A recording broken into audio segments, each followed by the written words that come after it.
Hey everybody, welcome to the garden. I hope you're having a great day. Shout out to the lemon and lime lovers and everybody in between. It's time for the crypto market recap. Let's hop into these charts, see what the story is and what it may be. And remember, if you're interested in any of the services I provide, please check the links in the description below for both the Patreon and Discord. Okay, so we're going to start with Luna as we are short currently, and we are in the money slightly, not heavily, but we are slightly in the money. We'll go over what's going on with Luna and where I see it going in the short term. And of course, we'll take a look at Bitcoin, we'll take a look at Ethereum, XRP, we'll definitely take a look at Dogecoin as it's had a massive move today. And I may look at a few other coins if I have time, but we're going to focus on those coins mainly, okay? And I'll try and keep this short and sweet, but I do want to go over a few things. So if it goes on the longer side of, the video goes on the longer side, I apologize. I want to make sure a few ideas are completely clear, especially if you're in a trade with me with Luna or you're planning to be in a trade with me in the future regarding the coins, okay? So starting with Luna, take a look at this. I mean, today's been absolutely beautiful, especially if you've been on the long side. Very, very high volatility day.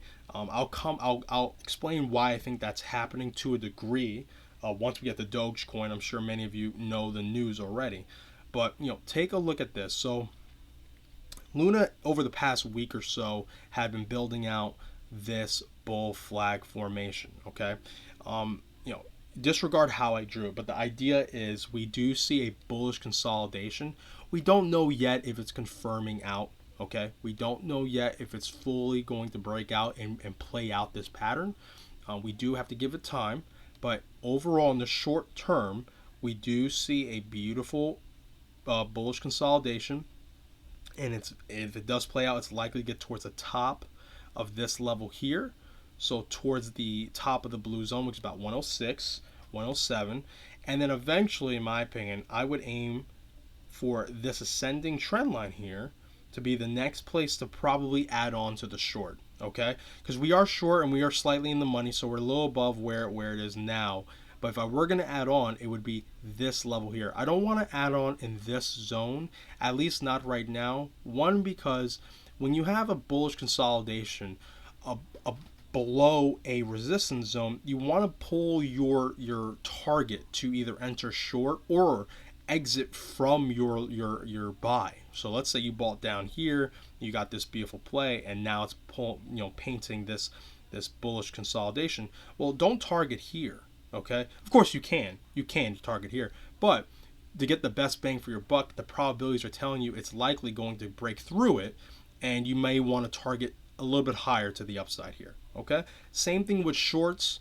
Okay, so if we're looking to go short or add on to the short, let's not target here. Let's try and target this higher level where we can get more bang for our buck. So we're already short, and an add-on here at the top of the blue zone wouldn't be horrible, but it would be better if we can get the add-on towards the top of this ascending trend line, right? Towards this ascending trend line, because then it'll bring up our average entry. And what's likely to happen? Well, eventually price will curl down to come back to this blue zone and maybe test it as support for a little bit, maybe again fall through it again. We don't know. But if we have a good add-on here, it brings up our probabilities of getting into the money again and likely closing in a profit. All right, so we want to keep that in mind. If, let's just say, this ascending trend line is lost, and of course the all-time high will be a level to watch around 118, and then this larger trend line that is very important. It's very important. I drew it back. I drew it back a couple weeks ago, maybe an earlier video. This will play a big role as resistance for Luna for the foreseeable future. Okay, so that would be the next level. One of the reasons why I'm not too nervous about it breaking higher is we only have about 1 or 2% of the account exposed to Luna, so we're really not at any high level of risk. And if we are going to add on, these would be the zones to do it, and maybe even that top zone. But again, I don't see this being tested anytime soon. That would be very unlikely. And if it were to go this high, I would likely close out the short in a loss well before then. Okay, depending on how it got there, this would just be extremely unlikely to get hit towards the 135 level, at least in the short term. Okay, but this zone here, I can definitely see getting visited within this week if we're going to get visited here. or maybe even tomorrow. It can be that fast. Okay, as we've seen, Luna can move extremely fast. But right now, if you're in the short with me, just be ready for an add-on alert. Okay, so it's going to be likely in this general area. My thoughts may change. My thoughts may change on adding on depending on how price comes in. So real quickly, like I said, if you start seeing a consolidation, in this case below a resistance, you want to start aiming higher for your add-on, okay? Because it's likely going to break past that resistance and go higher. So you don't want to aim here, you want to go higher. So if I see it get to the blue zone here and start painting another bullish consolidation, well, I will likely start trying to get higher and higher towards 115, 116, because it'll do only good things for our average entry. All right, so keep your eyes out and your ears open for alerts if you're in this trade with me. Again, no risk, very, very low risk here. It's just the beginning of our position. And again, I have every expectation to add on to this level as I had been when I opened it. I didn't expect for us to have a massive sell-off once I started it. All right, so let's go into Bitcoin now. So Bitcoin, pretty cool day. I mean, look at this. So this is pretty interesting about Bitcoin, and it's one of the pieces of evidence that makes me feel like Bitcoin does have some more room to the upside even now. So we see it is fighting the ascending trend line, right? And it's, that ascending trend line is holding pretty well. It's not something to be ignored. We do see Bitcoin is respecting it, at least it has been for this day. And this is the first time it's fighting it as resistance since it's been drawn. So very important time to see how Bitcoin interacts with this. But take a look at this. I want to get your attention on this. Look at these wicks. Okay, so you see this wick here. Obviously, you see these wicks here. All right, but really these wicks here I want you to focus on. So remember this day here. So this was April 18th. So we had this whole day was selling off, right? It was a massive sell-off. It looked like this level was going to be lost, and then boom, on a dime of 180 happened, and it just started getting bought right back up. And we were long at the time. So we were long at the time. We were going into the red, and I was like, okay, we're likely going to have to add on to our long down here. But that didn't happen because we had a massive reversal back to our level that we've been targeting, which is about 42,000, 43,000, where this is pretty much where we closed it at. And then eventually we had that sell-off breaks through that level, and now we're seeing the same thing happen all over again. So we're seeing a pretty drastic fall, getting us really close to this the bottom of the rising wedge here, and then all of a sudden a big buy up comes, and now we're right back at this trend line. And that's what I'm saying. It's like you want to make sure you really focus on the price action. This trend line, this green trend line, is extremely important, not just as support but as resistance, because look at all this activity here. It's extremely powerful. It's something where bulls, bears, buyers, sellers, they're all going to want to be around this level to either get in or get out, mainly because of all the action. But eventually one's going to give way to the other, and we'll see either it's going to be a break towards the upside, which is possible. So let's say if it does break to the upside again, we're looking at 42,100 again, maybe even higher towards 43,000, 43,500. That's all in the cards. But we could also see another break to the downside, which again would be more probable even now. So all the way back down to 37,500 to 38,000. All right. So it actually would be even now be more probable for it to curl over, but we just have to wait and see. Okay. I'm not in a trade with Bitcoin right now. I can't be in a trade with Bitcoin right now because all I can tell you is off the midterm structure, we're still in that bearish pattern. So, I have to have a bearish bias, but I don't have a short entry. I don't have an entry to go short because it has been enough movement to the upside, and I definitely don't have a long entry. My long entry would be the bottom of this pattern here, right? So this line here, let's change the color to orange. So it's going to change this color to orange. Just this way it's easier to identify what I'm talking about. So this line here, I am interested to possibly go long here if price were to come into it pretty hard. Okay, so if price were to, let's say, reverse off here and then just start dropping pretty aggressively towards this line, then I'd be interested to possibly open short, start a position, because even if it does break, which it is likely to break at some point, I have the levels to add on already mapped out. Okay, so you're going to have about 34,500 to 33,000 will be great levels to add on. They're high probability bounce areas, and then 30,000 of course will be high probability. And again, if it bounces, what's going to be the overall target Bitcoin will likely get to? Well, this is what I see happening eventually, right? So let's say it does something like this. Eventually, it will have a breakout after some sort of bullish consolidation, okay, and get its butt right back towards, that's a little too high now. It'll get right back towards this orange trend line to test it as resistance. Okay, and this is what a lot of retail traders don't seem to understand. Again, it's something where it takes a lot of time to master. It's not something to disparage others about, but this is how the markets trap a lot of newbie people. Okay, newbie traders, investors, they think any major move, it moves 20-30% is going to lead, we're in a bull market, we're in a bull trend. But that's not how it works. You'll find the most drastic, violent bounces to the upside happen in bear markets, not in bull markets. In bear markets, you'll have the quickest rises you've seen, and then an even faster fall that then leads to a slower grind down. Because what they're doing is they're trying to trap as many of you of many retail traders and investors as possible, because you're the liquidity, you're the fuel for them to sell into, because someone has to buy what they're selling, and that's what they try and create with these scenarios. So when you get to a super significant level like 30,000, don't expect it to flush through hard. Expect it to have a big bounce and go back significantly. Go have a significant bounce, not 10, not 5% or 10%. You might see a 20% bounce to the bottom of this trend line, this orange trend line. And technicals will always play a role in this, because this is how big money identifies the areas of interest.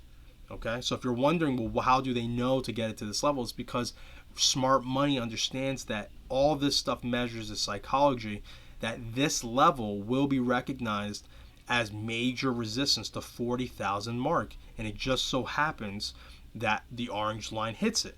Okay, 40,000 round numbers are going to always have a psychological effect, especially on amateur investors and traders. But the line matches up with it coincidentally, not really, but coincidentally, because of the psychological implications of these lines. Okay, I know it's kind of hard to wrap your mind around that, but that's why you see things have so much confluence over time. Okay, that's why you can pull out a line and bring it out from 2 years ago all the way until present day or in the future, and you'll find at some point, for whatever reason, that line still plays a role. It's very magical, I know. So we have to wait and see how this happens. This is still the more likely pathway, is that Bitcoin does come down to the bottom part of this overall pattern towards the orange line. But if it doesn't, then look for a move towards 42,000. The thing is, that's not very bullish either. Okay, we'll still be generally neutral in the midterm, in the short term, I should say. Okay, in the midterm, we're still overall bearish because we're still in the structure. And the longer we stay in here, guys, I gotta tell you, the more bearish it's gonna get. All right, we need to have some sort of resolve sooner rather than later when you're in this sort of structure. All right, so that's all I'm going to go over with Bitcoin. All right, because Bitcoin, we can't really make a decision off of anything. I'm just giving you the idea that if things should go to the downside, just be prepared. You're going to see massive bounces, violent bounces. But don't get caught up in the news feed. Don't get caught up in the hype, because you're going to get a lot of that. I'm sure even now already on Twitter, I haven't looked yet today, but I'm sure there's already a lot of positive buzz saying that the bear market's over, when in truth it hasn't even really started. All right, so taking a look, let's start with XRP. So XRP, look at this. It came right down to one of the levels I said to watch out for, which is about 65 cents. I also said keep your eye out for 62 cents. I think that's another big level of interest. XRP is really oversold. Okay, just to say, XP is actually really oversold. I mean, look at this. We got 1, 2, 3, 4, 5. Working on the 6th day of just selling. We'll see if today actually closes negative. It might have enough impulse to go positive, but this is really oversold. But this chart, it's it's really got no follow through, because again, I think the legal issues that Ripple's going through is a true hamper on an XRP. So I don't see much coming for it right now. But take a look at this. Came into, somewhat significant resistance. Got here, and a couple of wicks that came down over here. So it's at a decent place of support. I do think eventually you'll see it revisit the lower levels here, and then maybe even 50 cents if Bitcoin starts actually confirming that larger bearish structure and breaking down. That would be the zone. This would be the zone down here is what I'd be looking for. But yeah, this is a great place for accumulation if you believe in XRP, if you believe in the project. Again, not financial advice, just saying, like, over the long term, which is how I would view XRP, this would be the golden zones. Okay, you gotta remember too, just keep things in perspective. Unlike a lot of the other projects, XRP is looking to get into the banking system, in the sense they're trying to really turn it over its head. Banking, especially big banking, tier 1 banks, Bank of America, JP Morgan, etc., they can't move quickly. Okay, a lot of these institutions are very, very heavy. What I mean by is they can't really pivot into new technologies quickly. They'll have 10-year plus contracts with whatever service they're already using. They won't break those, or if they do break those, it's a lot of litigation. Okay, so if XRP is really going to be something in finance, and it's really going to start touching these mainstream industry institutions in really the largest industry in the world, then it's going to take a long, long time, and you can't expect it to just turn on one day and everything's going to work. Again, I'm not saying that won't happen. I'm just saying that day of it turning on, I don't know if it's a month or two away. I don't know if it's a year or two away, or even 10 years away.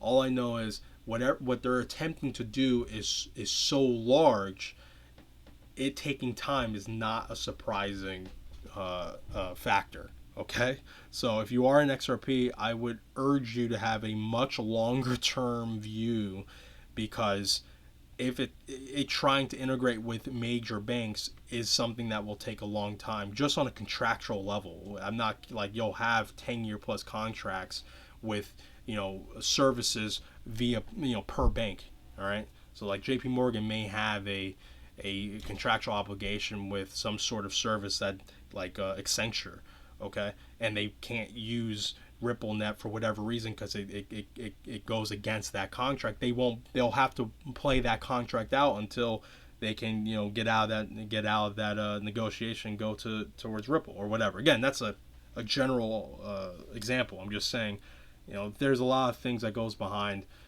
banking services and the services those banks will use. Okay, and there's a lot of long-term contracts there. 10 years is like standard, by the way. That's like a standard contractual length. All right, let's take a look at Ethereum. Look at that. I mean, Ethereum, we left a lot of the doodles on Ethereum, but again, very similar to Bitcoin, midterm bearish structure, right? But take a look at this. I said target 2,800. It's going to be a big level of demand, and what does it do? It wicks right into it. I mean, if you had a long order or buy order, you would have got filled, and then boom, shoots right up to what I would say is the next level to sell at, right? I mean, you made about 8% here. So look at that, all within a day, and like literally no drawdown, like so little. So incredible. Really respecting the levels. Ethereum's really respecting levels, and currently it's fighting at the 3014 resistance, and really this ascending trend line, which is the bottom part of the bear flag that it's fighting at. So it's at a resistance point, but if Bitcoin has any bullish impulse, Ethereum's going to break through this. It may have like a little bit of a bullish consolidation like that and then break through, but in my opinion, it'll probably just break through in the next candle, so tomorrow or the day after, so something like that. And then eventually, it's going to find some sort of resistance, I would think, towards 3150 to 3200. So this general area, I think you'll start seeing some resistance and then curl back down. And then, we'll see if it could actually start painting a bullish pattern and get towards, 3400, right? And that would be the place where my interest in opening short on it would start to intrigue me. Like I would start getting intrigued to maybe opening short. But again, it's just following Bitcoin. We just have to wait and see how this plays out. Overall, still midterm bear structure. So, you know, again, not super interesting, but pretty cool candle to see. It's a really cool candle, especially if you were targeting 2,800. Yeah. So we'll keep our eye on Ethereum. Whatever Bitcoin does, Ethereum will follow. So let's take a look at Doge. Okay, so look at Doge. All right, so I'm sure most people who are watching this know that Elon has successfully bought Twitter, or at least has successfully gotten the board of Twitter to recognize his offer, and it's likely going to go through. So, yeah, and since Dogecoin is, it seems to measure Elon to a degree. So somehow, for whatever reason, Dogecoin has become the measure of Elon's movements. So whether it's something positive or negative. So whenever he does something positive, it seems to really reflect into Dogecoin's price. It's pretty interesting. I'm not exactly sure as to why. There might be some anticipation or some thought that Doge will play a role in Twitter. I will say this, if it does, what does that matter? So my question would be, again, I would not mind if it does. I think Dogecoin is pretty funny. But if it does become, let's say, the currency of Twitter, what does that matter? Because if it means you can start buying food and other, delicacies or necessities with Dogecoin via Twitter, then it would matter quite a bit. Then it would actually mean a lot. Then it would be a currency that's competing with the dollar and other fiat currency. If it just means that I can tip people on Twitter, it doesn't. That means nothing. That actually means nothing. It just all it means is that it's just a tool to show appreciation for a creator, which is equivalent to a like button. So that's where, like, again, I'm not trying to disparage on this stuff, but I do want to. I hope you come to these videos for sobering truth. I have no outstanding love for any of these coins. I have likes. I do like Bitcoin. I like Ethereum. I like XRP. I think a lot of these projects can help the world in a better way. But I don't love these things because that's what they are. They're just things. And some of them will win. Some of them will lose.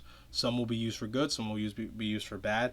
They're just assets. I see them more as just money-making assets as of right now. They've proven to be nothing more. And that's why I don't have this rose-colored view of what these projects are and what they claim to be.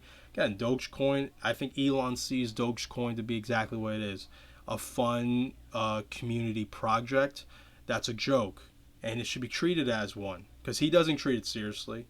And I think that's the healthiest way to look at something like this. Because as of right now, even if it was going to be used as the currency of Twitter, which I think a lot of people, that's what I've been seeing all over Twitter, that does nothing for the price appreciation, because it does. What's the value of giving someone a like on Twitter? Because that's the equivalent, unless you can start buying things with Doge, actually buying necessities, not a Tesla, because that's not even real, because they tried that and that wasn't really working out. Same with Bitcoin, which is another sobering fact. Like you guys, you will do better if you keep your expectations realistic. You will be able to see things clear. So what do you see on Dogecoin's chart? Because I'm telling you right now, most people are seeing moon. I don't know why, but they are. But look what we drew. This is from weeks ago. We drew these two blue zones. These two blue zones alone give us clarity. Right? So weeks ago, before all this price action happened, we had started painting this bull flag here, essentially, right? And then I painted, look, these are the two zones of interest where the bull flag can get to. We hit it, we even got through it a little bit, and then the next day we immediately had a sell-off that completely engulfed all the gains. And then we had a bit, this is somewhat of a wedge. I mean, it's not the cleanest, but it's a wedge, okay, which is somewhat bullish, and it came into support. All right, so this wasn't completely out of nowhere. There is somewhat of a wedge here, and then boom, we have this big move because of Elon's successful move into Twitter. And what does it hit again? This blue zone. All right, this is not coincidence. The reason why, again, I'm not saying this won't go higher. Of course, this can go higher, especially tomorrow when the next daily candle opens in about an hour and a half.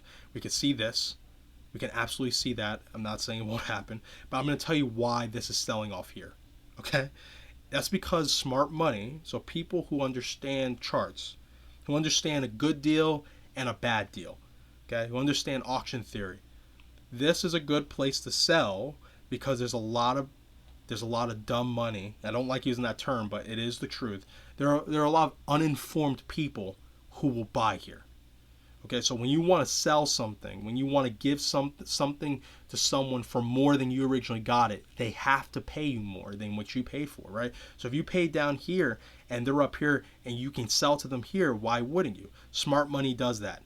Okay, smart money does that. Do you see it? All right, let me stop. Smart money does that. And they do that consistently, and that's what makes them rich. Okay? What makes them rich is not, most people don't get rich off of holding a coin into infinity. It may feel like that, but it's not true. Okay? I'm going to go back to Bitcoin real quick, and then we'll come back to Dogecoin. I want to explain something, all right? And I think this will be valuable. I do think this will be valuable. So let's go to a longer term let's go to a Bitcoin chart with more history on it. Okay, so here's Bitcoin with Kraken. So take a look at this. So a lot of people who bought Bitcoin, let's say 2016, 2017, you would think they did pretty well. Okay, you would think they did pretty well, and a lot of them did do well. Right, they bought in around $1,000, went all the way up to $20,000. It's about 20x their account. So if they put, they put $1,000 in, they made 20 grand. That's incredible. It really is, and and more. They put more money in back then. The problem is did they sell up there? Okay, so if you bought $1,000 per coin, did you actually sell Bitcoin at $20,000? If you can actually go on on-chain analytics and see, no, most of them didn't. Most people didn't. Most of them actually held through this drawdown, so all the way from 20,000. And guess where they sold? They sold here. 4,300 had the highest activity of selling from older wallets. From wallets from 2016 to 2018, 2019, $4,300 had the largest amount of selling from older wallets.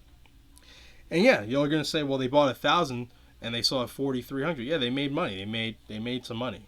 They 4x their money, but they held the drawdown from 20,000 to 4,300. The only reason why they made money is because they came in early enough. What was going to stop them from buying at 6,000 and then just holding it to 3,000? So this is where, and again, a lot of those people bought because they're idealists that Bitcoin's going to change the world, and yeah, it might, but you don't make much money like that. And even if it does change the world, does it really matter if you are still where you were 4 years ago, 5 years ago, 6 years ago? Did you come into Bitcoin or any of these coins to buy the tech or to come out with more money than you went in with? Because if you're saying you're buying the tech, I hope you're a cryptographer. Because if you're not, then you're just lying to yourself. Everyone came into crypto to make more money than what they started with. And the smart money selling here to the dumb money are making more money than they started with. And the sooner you realize that, not only will you be more successful financially, more importantly, the more peaceful you'll be. The less it will matter would be these drawdowns. This would not matter. Because if you were reading the charts or at least making strong, very simple decisions to buy at certain times and sell at certain times, you likely will miss this whole move. You likely would miss having to experience this whole move, and you may even have been able to benefit from it by buying lower and lower. You understand? So, again, I don't want you coming to my videos looking for hopium. There's plenty of that content on YouTube. Please don't I'm not going to do it. I'm not going to give you what you want to hear. I'm going to give you what I see and what's likely. And what I'm likely seeing is Dogecoin hit this level. Smart money sold here because nothing changed. Nothing has changed in regards to crypto, to Dogecoin. Nothing has changed. The only thing that has changed is that Luna and this is bigger news, has increased its Bitcoin reserves. Okay, Luna has decided to increase its Bitcoin reserve, so it's buying more Bitcoin and putting it on its balance sheet. So this is why you see Bitcoin having, this is why you see Luna having larger percentage moves extended out, right? They'll have, Bitcoin will move a 1% to 2%, Luna will move 4 to 5%. That's why. The thing is though, and again, people need to keep this in their mind. When Bitcoin goes down, what does Luna do? The Luna Foundation will have to buy it. They will have to buy Bitcoin. But if Bitcoin keeps going down, then the balance sheet of Luna keeps going down. So be very careful with these projects, guys. Okay? You got to be very, very careful with these projects. Because if Bitcoin does start having a downturn that does start rivaling 2018, 2019, a lot of these projects will be in some serious trouble without funding. Okay? All right, I'm going to leave it there because I think I went over a few charts that I want to go over, but I want to get the point across that do not put 100% of your wealth aspirations into these projects without at least thinking about where you're going to take money, especially in the short term. I do not think it's a good idea to have a long-term outlook in regards to I'm going to buy here and then hold for 10 years. Because what if the next year it goes up 20x? I think you should take your money, right? I'm just saying, just my opinion, not financial advice, just my opinion. All right, guys. So I'm going to leave you be here. Again, if you have any questions, just message me on Discord. And I'm going to be doing another video, the members choice video. So I'm going to go over a few coins and a stock or two. If you have any and you're a member, please make sure to post that in the break room on the Discord, and I'll put that into that video. I wanted to wait on making that video again because I wanted to let a few more people send me some other coins and other stocks. Okay. All right. So everyone, remember, be patient, be vigilant, and be nimble. Love you guys. Take care.